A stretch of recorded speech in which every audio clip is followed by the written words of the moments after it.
Hello there, everyone. It is your favorite content creator here, John C. Morley, serial entrepreneur, here with you on another fantastic day or evening. It's March 6th, 2025. And if you're wondering why I have this yellow under my shirt, well, you're very observant. And normally I don't do that. It's because I have a dress rehearsal coming up in just a couple hours. So I wanted to be ready for that. All right, everyone. Welcome to Inspirations for Your Life. Our master topic for the week is building strong, authentic relationships. We're on series 4, in case you were wondering. The granular topic for today or this evening is effective time management strategies, series 4, show 10, episode 6. That means, ladies and gentlemen, that tomorrow is going to wrap up the entire show. Wow, that's pretty amazing. So maybe you want to go grab something from your fridge. Maybe it's hot, maybe it's cold, maybe it's not, or maybe something sweet, something sour, something tart, or what have you. So, welcome everyone to Inspirations for Your Life podcast. I am your host, John C. Morley, serial entrepreneur.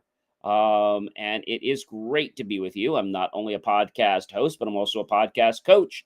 And in this space, I'm going to dive very deep, ladies and gentlemen, into strategies. That's right, strategies and insights that will unlock your full potential. Whether you're looking to boost your productivity, enhance your leadership skills, or simply elevate your mindset, you're in the right place. With the expert advice, practical tips, and motivational stories, I'll help you turn your workplace into a hub of creativity and engagement before you even knew it could happen. Tune in all the time to believemeachieve.com 24 hours a day, and you can rewatch shows, other content, long form, short form, and start improving your life. Well, it's so great to be with you guys. Also, I started doing something brand new for those of you that are my TikTok fans and followers. I actually go live on TikTok 1 or 2 times a day just for my TikTok audience. And if you wanted to learn more about that, you can just go to @JCM Academy. All right, guys. So, understanding time management, right? That's the crux of tonight's show. Effective time management strategy, series 4, show 10, episode 6. Time management is a key to success. Time is your most valuable resource, and managing it well is the key to success. We all get 24 hours a day, and we all have to learn how to manage and use that effectively. Now, learning how to allocate time effectively allows you to focus on the right tasks at the right time by understanding the core principles of time management. Now, you can begin to optimize how you approach both your professional and your personal responsibilities. With the right mindset, ladies and gentlemen, you'll make time to understand that it can be your ally, not your enemy, and find more room to pursue your passions in life. That's right. I've said to you before that your passions, okay, become your reality, because when we start to understand that it's about you and it's about what you believe in, that's how things change in your life. And I think that's a very, very important thing for us all to recognize. All right. So, welcome everyone to Inspirations for Your Life. As I said, when we understand how to learn, how to allocate that time and manage that core principle and have that right mindset, you make time your ally and not your enemy, right? We want to pursue those passions. And we want to know that when we utilize time in the best way, we feel so much more empowered. We feel even less stressed because we're ahead of the time, right? All right. Number 2, setting clear and specific goals or promises. Setting clear and specific goals is the foundation of success. When you define exactly what you want to achieve, you give yourself a roadmap to follow. It's about creating measurable objectives that allow you to track progress and stay motivated, whether your goal is big or small. Breaking it down into clear steps ensures you're always moving in the right direction. Now, this clarity reduces overwhelming feelings that many people get and brings focus to the daily actions. So, prioritizing tasks is key. The Eisenhower matrix: not all tasks are created equal, which is why prioritizing is crucial for time management. It really is. It really is. But a lot of people don't understand that. All right, that's an important thing. And so we have to prioritize. Okay, the Eisenhower matrix helps you to categorize tasks based on urgency and importance, enabling you to focus on what truly matters by tackling high priority tasks first and letting go of the low value activities. You'll be able to achieve more with less stress. It's a method that helps you create a balance between working smart and staying productive.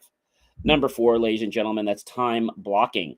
Time blocking is a game changer for managing your day. This technique involves scheduling specific time slots for different activities, ensuring that you're dedicating enough attention to all your commitments. By blocking out time for deep work, meetings, and even breaks, you create a structure that helps prevent distractions and procrastination. It's an intentional way of staying focused, which ultimately enhances your productivity. The Pomodoro technique, which I've mentioned many times before, this powerful technique is all about working in focused bursts. So the Pomodoro technique breaks your work into intervals, usually 25 minutes or a little bit less or a little bit more, followed by a short break. And this method encourages sustained concentration and prevents burnout.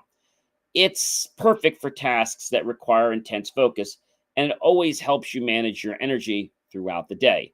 By using this technique, you can boost both your efficiency and your mental clarity. Of course, we have other videos on the Pomodoro technique, so I won't go into that on this show. But note that it is 3 rounds of Pomodoro. And after the fourth round, then you don't just take like a 5 or 10 minute break, you take maybe like a 45-minute or an hour break. Okay. Number six, ladies and gentlemen, and that is delegation. Yes, yes, yes, delegation. So, delegation is really key. You don't have to do everything yourself. Delegation is a key to not only freeing up your time, but also empowering others to take ownership of tasks. By recognizing when and how to delegate, you're able to focus on what you do best. While helping your team's members develop their skills, effective delegation leads to better collaboration, increased productivity, and stronger, more capable teams. Number seven, ladies and gentlemen, avoiding multitasking. While multitasking may seem efficient, it can actually reduce your productivity and lead to mistakes. The brain is not designed to focus on multiple tasks simultaneously. All right, spoiler alert. Instead, single tasking or focusing on one task at a time allows you to be more effective and precise. By committing to deep focus on one thing at a time, you'll not only complete tasks faster, but with higher quality. Oh, isn't that a shock? Number eight, eliminate distractions. Distractions are one of the biggest productivity killers, whether it's social media, constant emails, or office chatter. Removing those interruptions is essential for maintaining focus. By identifying what distracts you and creating strategies to minimize them, such as turning off notifications or setting boundaries with colleagues, you can improve both your work quality and efficiency, and of course, those of others. Number nine, use technology and tools. Yes, learn how to use technology and tools. So, in today's digital age, technology is your ally in managing time.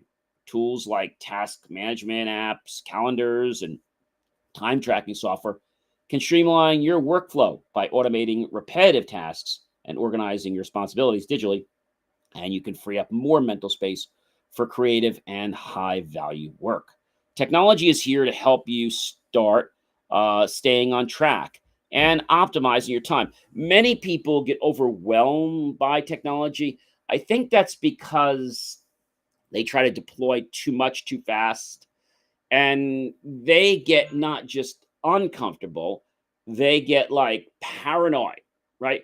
I've said you got to practice getting comfortable being uncomfortable, but I didn't say you had to be in pain, right? I think that's what a lot of people do. They unfortunately move to something like pain, like, oh my gosh, how do I get out of this? How do I do this? What do I do here? And surprisingly, there is a lot that you can do, but you have to start believing. Okay. Um, and I have to tell you that when we think about, um, the concept, all right, the concept of technology is not here to scare us. It's not here to be escape, all right? So you can just go to it. You need to understand that your choice to use technology is to empower you, not disempower you. And also, it's not there to actually take away from your skills. So, for example, when I go to the store and I get change all the time, I'm always doing mental math. I want to get the mental math in my head before the register gives the total, and I check it. And it's a good way of allowing yourself to keep staying in the moment where you're using your brain to keep growing. All right. Number 10, review and reflect. Reflection is a powerful tool for growth. Taking the time to review your progress allows you to see what's working, what's not, and what adjustments you need to make. By incorporating regular reflection into your routine, you'll be able to continuously improve your time management strategies and personal habits, ultimately leading to greater success and satisfaction in both your personal and, yes, your professional lives. Number 11, the power of saying no. We've talked about this many times, but one of the most powerful tools in your arsenal in time management is the ability to say no. Saying yes to everything can lead to burnout and strong feelings of overwhelmment, and also can get you sick because you just don't have that time for the break. By saying no to commitments that don't align with your goals or values or aspirations, you protect your time and your energy. It's a way of prioritizing what truly matters and ensuring what your time is spent on. What's important. I think those are important things, like Joe, very, very important things. So, number 12, taking care, ladies and gentlemen, this is important, taking care of your health. No amount of time management can make up for neglecting your health. It's the truth. Taking care of your health and your mind is essential for sustained success. Exercise, sleep, proper nutrition can all give you the energy and the clarity to tackle your tasks with vigor. Prioritizing your health not only enhances productivity, but also allows you to maintain a positive, motivated mindset. Pretty cool, isn't that right? Okay. So now that we understand a little bit about today and we understand a little bit about more about time management, and since my motivation came this week from the Bible, I thought I would try to see if we had any passages from what we've talked about, and see, what that means. Okay. So, according to the book of Sirach, who I like quite a bit, also known as Ecclesiastes, offers many insightful passages. And when we talk about time management, according to Sirach 18, verse 1823, do not delay in time of the Lord's will, and do not stand apart in your prayer. Well, that sounds like something that's a little confusing. And to be honest with you, it might be. But what is that really like? What is that trying to say? I think when we try to, we try to break that down, what is that trying to say? Uh, I think the best way to really break that down is to understand what it means. Okay, what it means, and what this means is kind of simple. It means that we as people, okay, should not delay in time. Okay, when we say do not delay in the time of the Lord's will, could be interpreted as urging to act in accordance with God's timing and purpose, like the divine timing, without hesitating or procrastination. It suggests that when God's will is clear, or when an opportunity is to follow, his guidance arises, and one should not delay or wait, but act swiftly. Do not stand apart in your prayer. Likely refers to the importance of sincere, consistent, and connected prayer. Standing apart may symbolize distancing oneself from God. But if we take this from, the general, non-religious, uh, what does that mean? So the general non-religious would be do not delay in the time that you have to do something. All right. That's probably the most important thing that I want to share with you. And I think the more that we can embrace a concept, the more that we can own that concept. So, number two, setting clear and specific goals, right? We talked about that. Do not say, I am a poor man and live alone. What good can I do? Sirach 11:19. The passage reminds us not to limit our goals or vision, no matter the circumstances. So, I think that's a very powerful one that many people, don't quite understand, but it's one that I think a lot of people hopefully will, um, you know, recognize because the more that we understand, the more that we're willing to put a risk on the line. If a goal is vague, then it may never even happen, might even not even get close. You got to be clear, you got to be specific, it's got to be measurable, it's got to be actionable. Okay. And I think that's pretty clear for a lot of people that, they want to take that measurable step, but they oftentimes don't know how to do it. All right. So let's move on to our next point. And that's prioritizing tasks. The Eisenhower matrix comes to us from Sirach, verse 324. There's a time for everything and a season for every activity under the heavens, close quote. Similar to Ecclesiastes, recognizing the right time for everything, and prioritizing accordingly, I think is one of the biggest keys that we have for success every single day. Right? That's a real keen one. All right. Time blocking. And I quote from Sirach 12:6, verse 12:6, do not waste your time on the works of wicked, but pursue what is good with all your heart.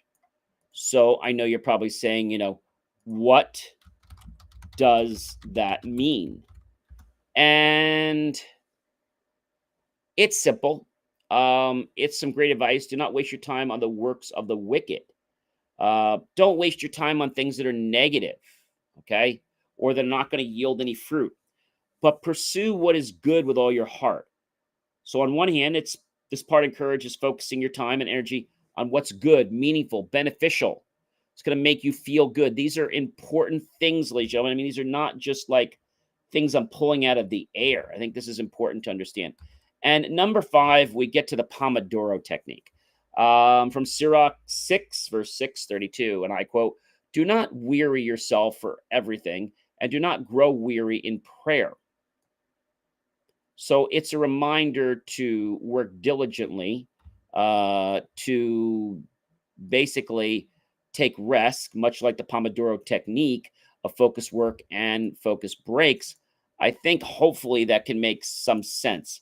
But what does it really mean? Well, I think what it really means is that, it advises us against overworking. Okay. And don't try to do everything at once. The Pomodoro Technique, which we've talked about many times, echoes focused work in the fact that we take breaks every so often. Do not grow weary in prayer. So this is relating to taking breaks to refreshing your mind and preventing mental exhaustion from, setting in, helping you stay engaged and productive without tiring yourself out. So just like the Pomodoro Technique advises balancing work that's focused with regular rest, this quote is a reminder to work diligently, but also to take care of yourself by taking breaks to prevent burnout. Whether in tasks or in spiritual practices, it's about maintaining balance and avoiding the weariness that comes from overexertion. I think that's probably something important that a lot of people don't realize, but it is key for the success of life. Number 6, when we talk about delegation, right? Delegation is key. We talked about that. So give a portion to 7 or even to 8, for you do not know what disaster may come upon the land. Quote, this comes from Sirach, verse 11:2. So when we think about this verse, what does this really mean? And I think that's a good way to put it. What does this mean? Well, the first thing it means is something pretty easy and pretty simple. And that would be share responsibility, as it is wise to delegate in uncertain times. Okay. So give a portion to 7 or even to 8 suggests not putting all resources, efforts, or eggs in one place or basket. The number 7 or 8 is symbolic of multiple investments, opportunities, responsibilities. It advises spreading your resources, whether financial, time, energy, or goodwill, across various avenues rather than focusing them all in one single place. The second part of 4, you do not know what disaster may come upon the land. This part points to the uncertainty of the future. It suggests that you cannot predict what challenges, problems, or crises may arise. So it's wise to prepare for unforeseen circumstances by diversifying and not relying solely on one source or one outcome. In essence, the quote advises you to be wise and prudent by spreading your resources or efforts across multiple areas to protect yourself from the risk of unexpected challenges. It's about not putting all your eggs in one basket, as I said, and being prepared for the unpredictability of life. Wow, that's a pretty interesting one. Avoiding multitasking. Sirach, verse 23:4. Do not overwork yourself to acquire wealth. Be wise enough to desist. Suggests focusing on one task at a time, as overworking or multitasking can be counterproductive, and it actually might demotivate you and tell you that you are not enough. And we all know, ladies and gentlemen, what we are enough. But I know we get stuck in that rattle sometimes. So, what does this mean? Well, I think it's pretty clear. Um, I think the most important thing is do not overwork yourself. Okay. Don't put too much effort in. Don't be lazy either. Be wise enough to desist. So know when it's time to stop. When linking to avoiding multitasking, the quote underscores the idea that dividing your focus across multiple tasks at once can be inefficient and exhausting. Instead, focusing on one task at a time allows you to put in your best effort and avoid unnecessary stress or mistakes. It's a reminder that quality work often comes from focused attention rather than trying to juggle too many things. I know a lot of times people do this because they want to impress others, but who's going to be impressed if you're falling down, right? So now that we understand a little more about that concept and avoiding mistakes, let's talk about another one, which is eliminating distractions. Do not be led astray by your desires and do not give in to your whims. Sirach, verse 1830. Encouraging focus and avoiding distractions by controlling one's desires. Now, that sounds like something that's pretty interesting. But again, if I had to ask this question, what does it mean? And I think what it means is something pretty easy. When we say don't be led astray, it gets us to the concept not to be pulled away by immediate wants or distractions that can derail us from our goals or promises. Maybe you're in a store and you're at the register and suddenly you see five things you want because they're impulse items and they design that like that. So encourage resisting the urge to follow through and make the impulse purchases. Do not give in to your whims. It reinforces the idea of avoiding distractions driven by momentary whims or those fleeting feelings or those impulse displays that are at the registers. It's a reminder to not let trivial short term desires distract you from your long term objectives. Okay. That's pretty important. But I think a very summary of that is when we talk about eliminating distractions, the quote is about focusing your energy and attention on what matters by controlling your desires and avoiding things that might sidetrack you by not giving in to every impulse. You can stay on track and be more productive, ultimately leading to greater success and, of course, fulfillment. All right, so now that we understand that a little better, let's talk about number 9. So, number 9 says, use technology and tools. Do not bring your work to the Lord and do not seek the counsel of a fool. Sirach 37:7. This passage stresses the importance of using wisdom and good tools when making decisions. So we're not using a tool because we want to impress somebody or because we want to become lazy. That's not why we do it. And you might say, John, what does it mean? Well, let's try to break this apart, shall we? So when we say do not bring your work to the Lord, the part doesn't suggest that work is inherently bad or should be kept separately from spirituality. Rather, it emphasizes the fact that the work you do should be grounded in wisdom, thoughtfulness, and preparation, rather than simply relying on divine intervention or leaving things to chance. I think that's a point that a lot of people miss. And when your work is done from passion and things you like, I always tell people I never work a day in my life. Do not seek the counsel of a fool. This suggests avoiding advice from unreliable, uninformed, or unexperienced sources. In the context of decision making, it means seeking out wise counsel and using the right tools or techniques that can enhance your decision making and even your problem solving rather than relying on unqualified or ineffective resources. When applying to using technology and tools, the quote highlights the importance of using the right tools, whether that's technology, whether it's resource or expertise, and making informed decisions based on reliable and well considered advice. It encourages utilizing the best available resources, including technology, while avoiding shortcuts or untrustworthy sources. And I know that sounds like a lot, but it is very, very important, ladies and gentlemen, very important. So let's talk about number 10, which was review and reflect. Review and reflect. Give yourself no rest and let your heart be in the things you're doing. Sirach 37:17. Reflect and constant evaluation of your work are necessary for improvement. So, what does that mean? I know that there's a lot in there, but if we really had to ask the question to ourselves, what what does it mean? And I think if we ponder that for just a second,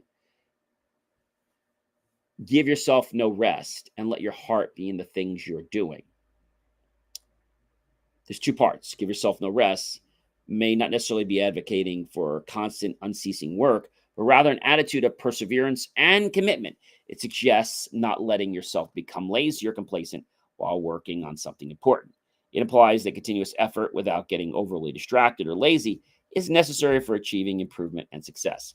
Let your heart be in the things you're doing.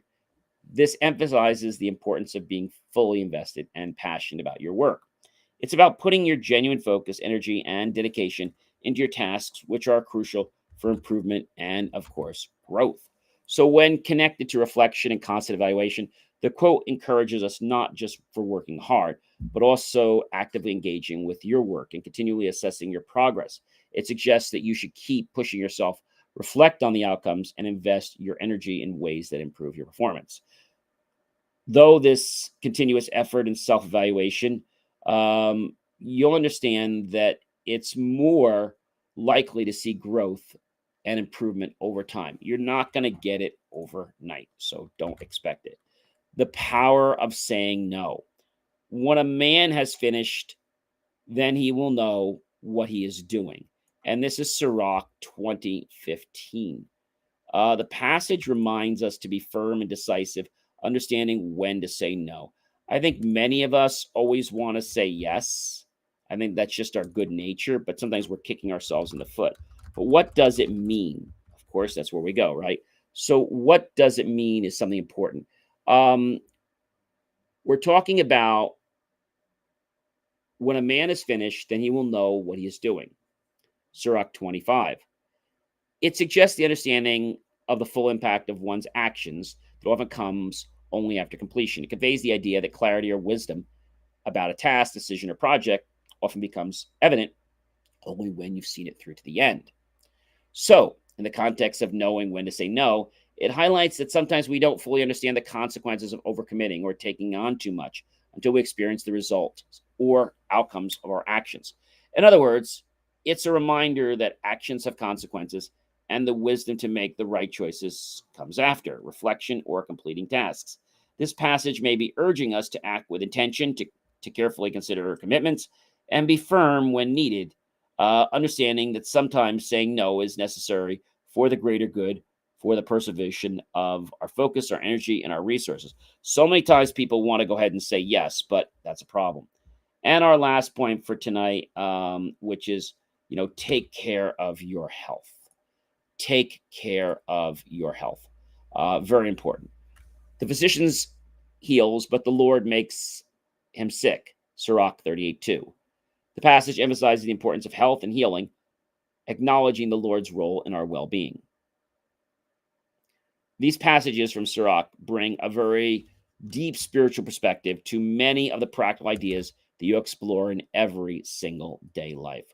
Well, ladies and gentlemen, if you do not know who I am by now, I am John C. Morley, serial entrepreneur. So it's such a privilege, a pleasure, and honor to be with you guys in these amazing mornings, afternoons, and evenings. Do have yourself a fantastic evening, and I'll catch you guys real soon. Check out BelieveMeAchieve.com for more of my amazing, inspiring creations.